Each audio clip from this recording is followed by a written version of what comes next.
Cube Radio. Salut, c'est Charles Dran avec l'équipe dans 5 minutes. On s'intéresse aux sciences, à l'histoire et à l'actualité.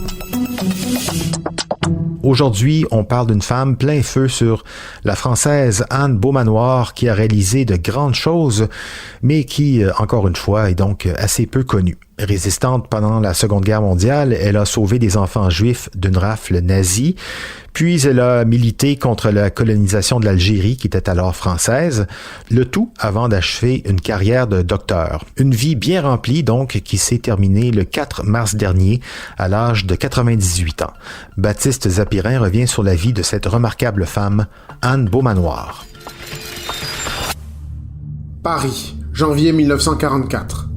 Anne Beaumanoir, 21 ans, apprend que les occupants nazis préparent une rafle anti-juive dans un appartement la nuit suivante à Asnières, une commune voisine. Elle fonce prévenir la famille juive polonaise, les Lisoprawski. Dans l'appartement où ils sont cachés, Anne Beaumanoir tente de les emmener avec elle. Elle ne parvient pas à convaincre le père, Ruben, de la suivre dans une cachette.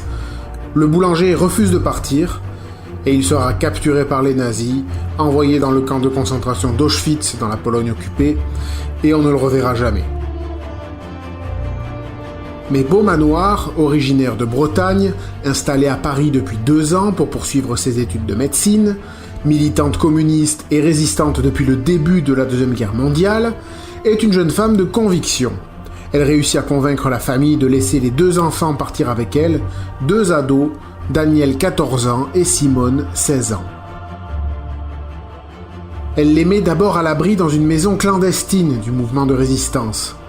Le repère sera vite découvert par la Gestapo, la police du Troisième Reich. Les nazis arrêtent les résistants, mais leur chef parvient à s'enfuir par les toits avec les enfants.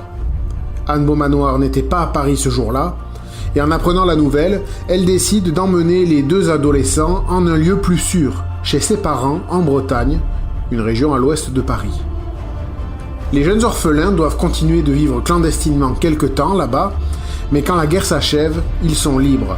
Anne Beaumanoir et sa famille leur a sauvé la vie. Ce genre d'épisode mémorable suffirait à remplir une vie de combat. Mais Anne Beaumanoir n'en avait pas fini avec le militantisme. Bon, déjà, elle effectuera d'autres missions pour la résistance dans le sud de la France, autour de la ville de Marseille, ville où elle va s'installer après la guerre pour devenir une spécialiste en neurobiologie, étudier l'épilepsie, ce genre de choses.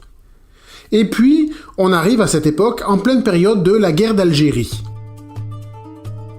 L'Algérie est alors une colonie française depuis 1830, et c'est la guerre entre la France et les souverainistes algériens qui veulent leur indépendance, réunis autour du FLN, le Front de Libération Nationale.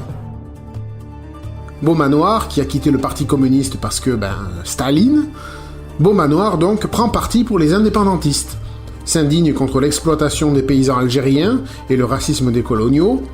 Elle s'engage auprès du FLN, soigne des militants en France et joue les chauffeurs même pour conduire les dirigeants du mouvement. Elle finit par être arrêtée en 1959 et condamnée à 10 ans de prison. Comme elle est enceinte, elle est libérée temporairement pour accoucher. Et après la naissance de son enfant, elle prend la poudre d'escampette et s'évade en Tunisie. Elle rejoint ensuite l'armée algérienne et devient leur neuropsychiatre. Oui, il en fallait beaucoup pour l'arrêter. D'ailleurs, la France n'y parviendra jamais à l'arrêter. Après la guerre d'Algérie, elle partira s'installer en Suisse, clandestinement, pour ne pas se faire emprisonner pour des actes anti-France, et elle rentrera au pays en 1966, amnistiée finalement. Entre-temps, l'Algérie était devenue indépendante. On a peur et en même temps on est tellement pris par ce qu'on croit être dans le droit chemin que finalement cette peur elle est assez légère finalement. Anne Beaumanoir s'est régulièrement exprimée ensuite, témoignant de ses expériences dans les écoles par exemple, militant il y a quelques années encore pour l'accueil des réfugiés syriens, jusqu'à son décès le 4 mars dernier, qui a été l'occasion de se souvenir de cette dame au parcours extraordinaire, mais pourtant pas vraiment connue. Et ce n'est malheureusement pas la seule femme de premier plan à qui cela arrive. Oui, la mort récente d'Anne Beaumanoir est l'occasion de redécouvrir son activisme. Beaumanoir a défendu des minorités oppressées, a combattu le colonialisme de la France tout en menant une carrière de médecin, ce qui n'était pas si évident pour une femme à l'époque. De quoi inspirer très certainement de nouvelles générations. Merci Baptiste Zapirin. C'était en 5 minutes.